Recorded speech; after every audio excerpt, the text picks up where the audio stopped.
How to fix Discord stuck on starting. Hi everyone, I'm here to assist you today without any delay. Let's jump right in. First, open your device and then click on Windows R on your keyboard, which will open Run.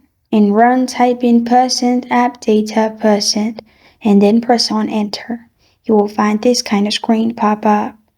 In here, you'll find Discord file. Simply right-click on the Discord file in here. And then you'll find different options. Simply click on delete in here.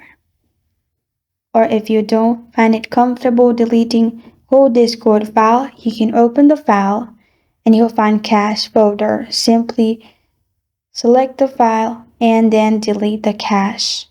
After you do that, you're good to go. This is how to fix Discord stuck on starting.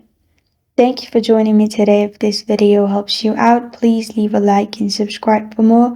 Got a question or want to suggest a topic? Comment